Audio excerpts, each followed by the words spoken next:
First question we have a 62-year-old smoker with a 2-day history, cough, fever, diagnose left-sided pneumonia, left-sided pleural effusion also.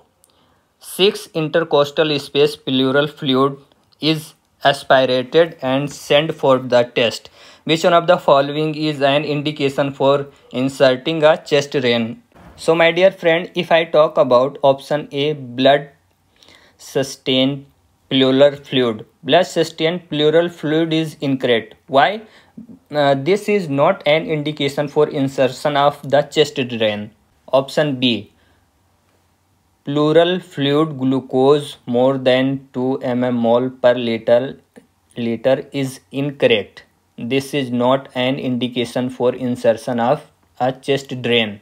Option C, pleural fluid lactate dehydrogenase, incorrect.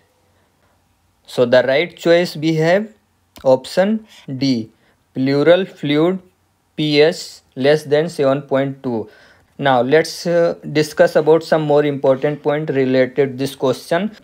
Pleural effusion should be drained when the fluid is infected, when the pH is less than 7.2, or when a gram stain show the presence of organism, when the fluid is frankly purulent, and the last option, when clinical improvement is slow despite antibiotic therapy. These are the some important points related this question. Let's move further. We have a 65-year-old man known to have chronic obstructive pulmonary disease, presented to progressive respiratory failure. He was treated in intensive care. Mechanical ventilation improved. After intubation was transferred to ward on second day. Ward is temperature spike and develop productive cough with yellow-green sputum and blood results show leukocytosis. This is important point. Chest X-ray reveal right-sided middle and lower lobe pneumonia. What is the most probable cause of this pneumonia? So we have 5 options.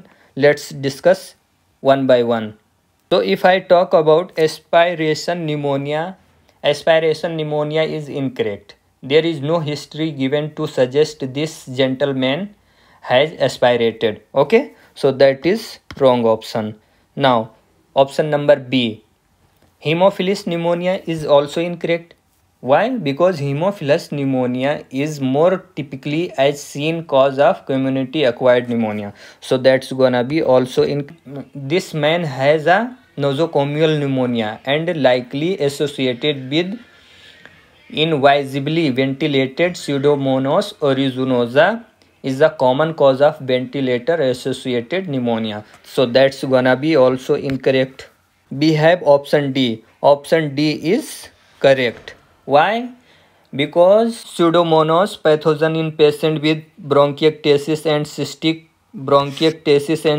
fibrosis. It is also cause a hospital acquired infection, particularly in intensive care unit after surgery. Nosocomial hospitalized acquired infection should be suspected in patient and onset of symptoms at least 48 hours after admission in hospital.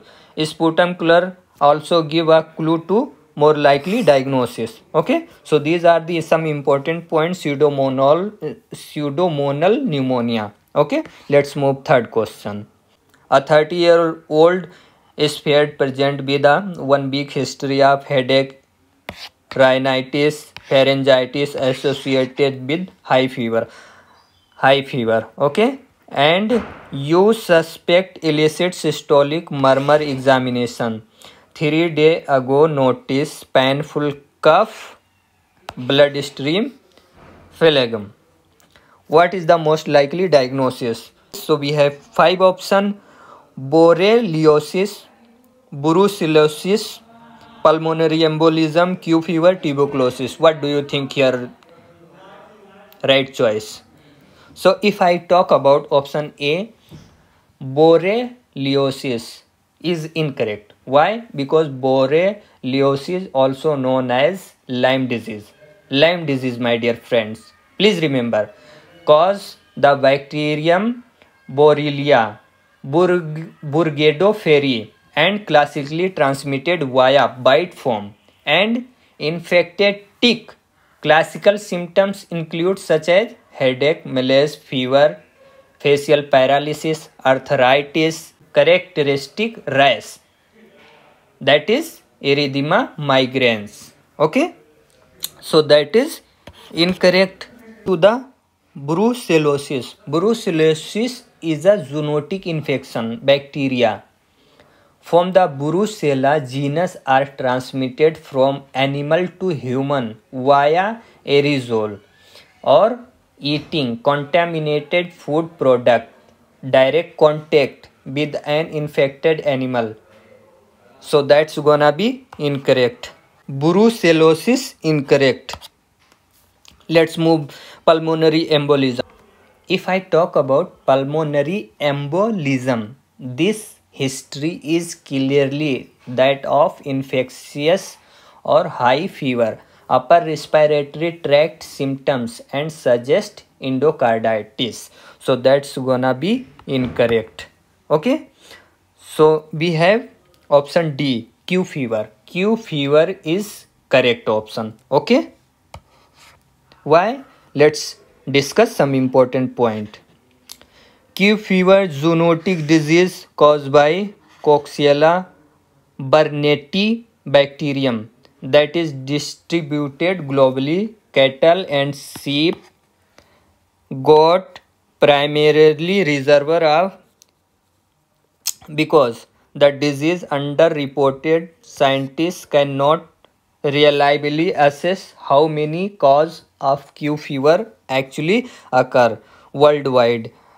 Many human infections are subclinical, only about half of all people infected. Okay, so sign of illness, most acute cause Q fever begin with sudden onset of or more of following option: high fever like severe headache, journal myalgia, confusion, sore throat, chills, sweats, non-productive uh, cough or nausea, vomiting, diarrhea, etc., abdominal pain, chest pain, fever.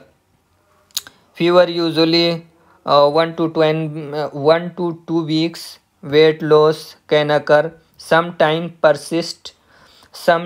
sometime persist for some time between 2 to 3 2 to 30% and 50% of patient symptomatic infection develop pneumonia. Additionally, majority patient abnormal result liver function test. Some will develop hepatitis.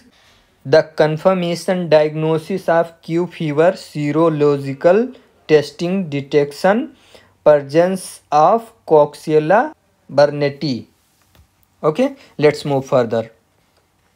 So we have long question. 34-year-old woman is brought to the emergency department by ambulance. She was laid up in bed with severe influenza, but her husband had become increasingly concerned because she was blue, extremely breathlessness, and unable to get out of bed. Okay, so these are the on examination finding. Okay, as you can see here, there are coracoid bronchial breathing presence bilaterally. More mark right hand side. His abdomen is soft and non-tender. Investigation here, as you can see here, the chest x-ray show bilateral pneumonia. Okay, consolidation, more mark on the right, evidence of cavitation. This is crucial point, my dear friend. Now as you can see here, which one of the following most likely infectious organism? Okay, so we have 4 options given here: Klebsiella, Legionella, Mycoplasma, Pneumococcus, Staphylococcus. What do you think here? If I talk about Klebsiella, the Klebsiella is incorrect. Why? Because this omen has evidence of severe cavitating pneumonia. This makes Staphylococcus or Klebsiella the most likely infectious organism. But given history of recent influenza and Staphylococcus aureus is more likely to of this option. So that's gonna be wrong option. Okay. Now, if I talk about Legionella, Legionella also is incorrect. Why? Because Legionella is not generally associated with cavitating pneumonia. So that's gonna be incorrect. On the other hand, Mycoplasma is also incorrect, because Mycoplasma is not generally associated with cavitating pneumonia. So that's gonna be also incorrect. Now we have left 2 options. Pneumococcus. Pneumococcus is also incorrect. Pneumococcus is not generally associated with cavitating pneumonia. So that's gonna be also incorrect. So the right choice we have option E, Staphylococcus. Now let's discuss some important point. This omen has evidence of severe cavitating pneumonia. This makes Staphylococcus or Klebsiella the more likely infectious organism, but given history recent influenza, Staphylococcus aureus is more likely to her symptoms. Okay, so her elevated urea, respiratory rate, blood pressure, all points to an elevated curb 65 score, fulfilling criteria for a severe pneumonia. So these are the some important point Staphylococcus pneumonia. Okay, so we have 5 questions. Which one of the following statement about the FEF 25% to 75%? It means force expiratory flow rate between 25 and 75% of force vital capacity in pulmonary function test is true about. So we have 5 options given here. It is effort dependent, it is not affected in smoker, it is not impaired in bronchiolitis obliterans, it is useful to identify tracheal obstruction, it is reflect the status of the small airways. So what do you think here? Just think and I will discuss one by one. Alright my dear friends, if I talk about option A, it is effort dependent. It is effort dependent incorrect. Why? Because FEF 25 to 75% is effort independence. This portion of flow volume curve is most effort independent portion. So that's gonna be incorrect choice. If I talk about option B is also incorrect. Why? Because FEF 25 to 75% is impaired in smoker and in patient with graft versus host disease who have associated lungs pathology. So that's gonna be incorrect also. Option C, it is not impaired in bronchiolitis obliterans. That's gonna be incorrect. Option D, it is useful to identify tracheal obstruction is also incorrect because it is not useful for identify large airway. So that's gonna be also incorrect. So we have option E, that's gonna be correct option. So as you can see here, it is reflect status of a small airway. The force expiratory flow rate between 25 to 75% of force vital capacity primarily reflect the status of small airway. It is more sensitive to the force expiratory volume in 1 second. Okay, so let's move further.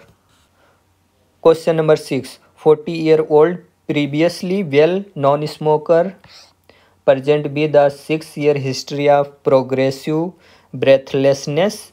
He has fine respiratory crackles throughout his chest but no finger clubbing. No finger clubbing. The chest X-ray performed clinic demonstrate bilateral upper zone shadowing.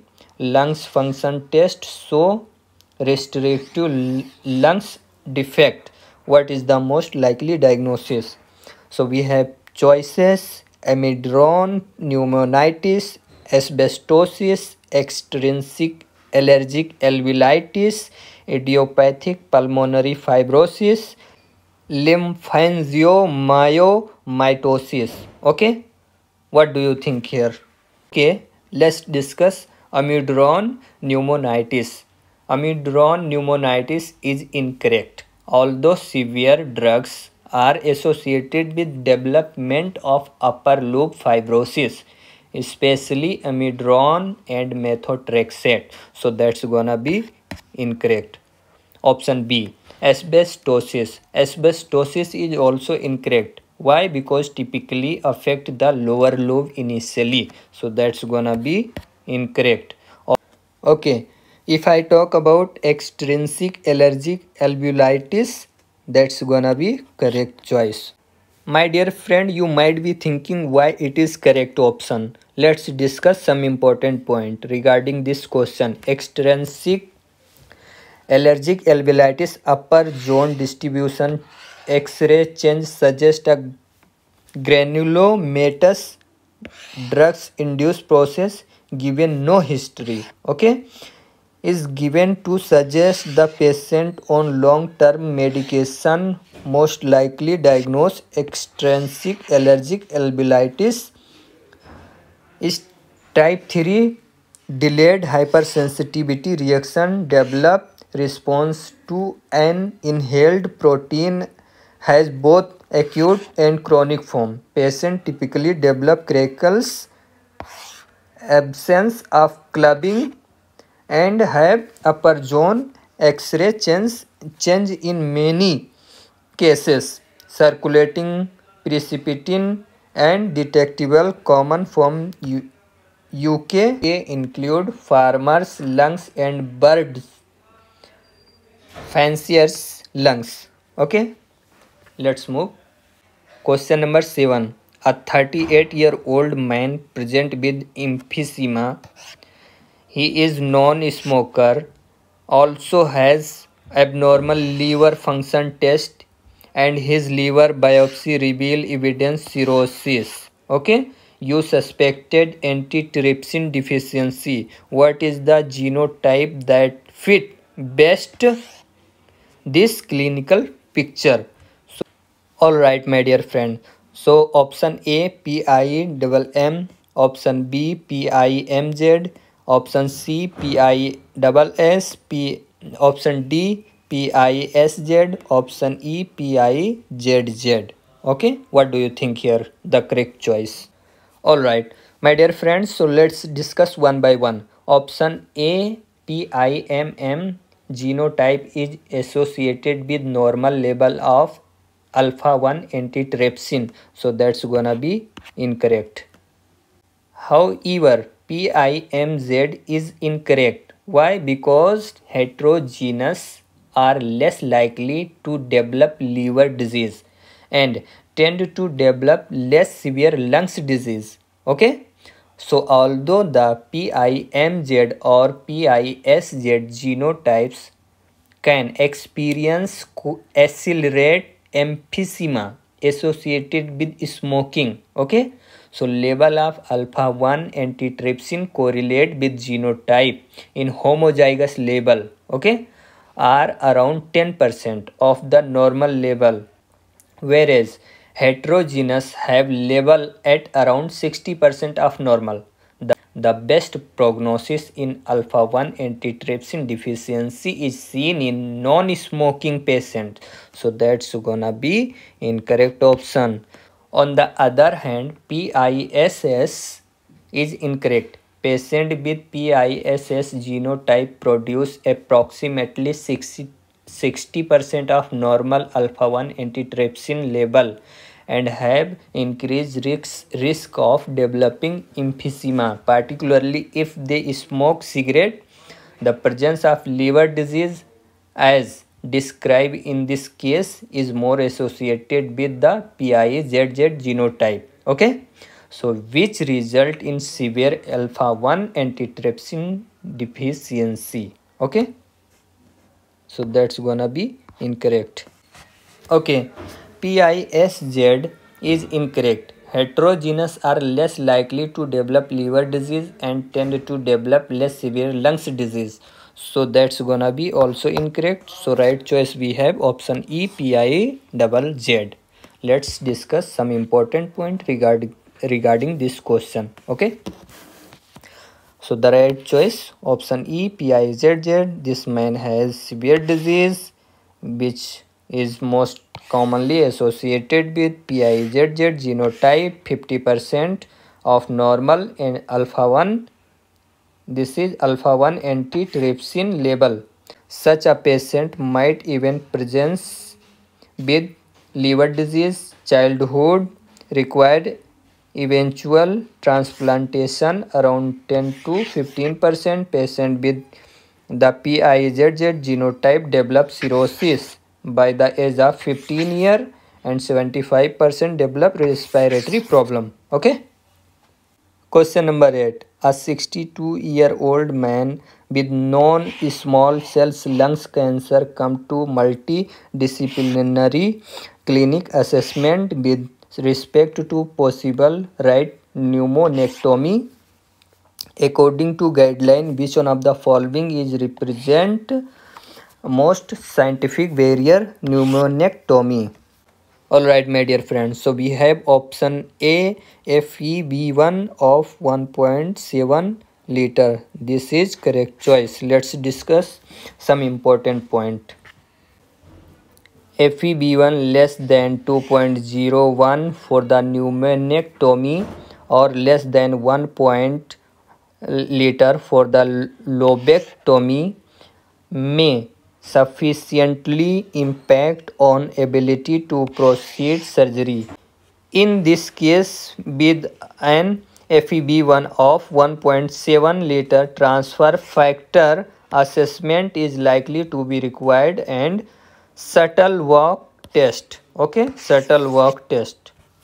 A 52-year-old woman is non-smoker, present to respiratory outpatient department with increased breathlessness. She has a history of rheumatoid arthritis. Lungs function confirmed. Force expiratory is 1 second. FEV1 1.51. Force vital capacity FVC 4.41. Gas transfer factor TICO 70% of predict and transfer coefficient KCO 95% of predict. What is the most likely explanation for her breathlessness? So let's discuss one by one option. If I talk about bronchiolitis obliterans, bronchiolitis obliterans is characterized by development of granulation tissue in small airway. Okay, it is present with breathlessness and rapidly progressive in patient with rheumatoid arthritis. So that's gonna be correct choice. Let's discuss another option. Chronic obstructive pulmonary disease. Chronic obstructive pulmonary disease is incorrect. Both heart transfer factor and KCO are either normal or both reduced in COPD. Okay, so that's gonna be incorrect. Emphysema is also incorrect. Both transfer factor and KCO are reduced in emphysema. So this is also incorrect. Okay. Pulmonary hypertension in isolation is not associated with obstructive spirometry, and both transfer factor and KCO would be reduced. So that's gonna be incorrect. It is also incorrect. It is also incorrect. Pulmonary rheumatoid nodule is incorrect. Why? Because pulmonary rheumatoid nodules would be more likely to be associated with restrictive pattern of spirometry. So this is also incorrect. So the right choice we have option A. Let's move some important point to discuss. So bronchiolitis obliterans is characterized by development of granulation, as I said, in a small airway. It present with breathlessness and rapidly progressive in patient with rheumatoid arthritis. Lungs function usually show severe irreversible airway obstruction. This is crucial point, my dear friends. The transfer factor may be low, but transfer factor coefficient is often normal. Okay, let's move further question. 73-year-old woman present with weight loss, chronic cough. Her husband has noticed pupil constricted and her eyelid dropping. She has had pain her right shoulder for the some month, which her GP has described as probable rheumatism. Her chest X-ray revealed mass in the right lungs apex with possible lymphadenopathy right hilum. What is the most probable diagnosis in this case? As you can see here, option A, aspergilloma, option B, Lumbar-Eaton syndrome, option C, Horner syndrome, option D, small cells carcinoma, option E, tuberculosis. What do you think here? Alright, my dear friend, aspergilloma is incorrect. Aspergilloma are fungal ball that develop within a lungs cavity. Chest X-ray will show a cavity containing a mass with a visible rim of air surrounding the mass. So that's gonna be incorrect. On the other hand, if I talk about Lumbar-Eaton syndrome is also incorrect because Lumbar-Eaton syndrome is a paraneoplastic syndrome associated with proximal myopathy that is related to deficient action of cholinergic neurons. So that's gonna be incorrect. Okay, so we have option C. Horner syndrome is caused by an apical Pancoast lungs tumor which leads to spinal cord damage. So we have option C. Option C, that's gonna be correct option. Let's discuss small cells carcinoma is incorrect because Pancoast tumor are mostly squamous or adenocarcinomas. Only 3 to 5% are said to be owing to small cells tumor. This is because small cells carcinoma of the bronchus is more likely to occur in centrally and would not be expected to present this like this. So that's gonna be incorrect. Okay, so the tuberculosis is incorrect. This lady presentation is keeping with an invasive mass causing Horner syndrome. This is conjunction with a solid mass seen on chest imaging is more likely keeping with lungs cancer than tuberculosis. So that's gonna be incorrect.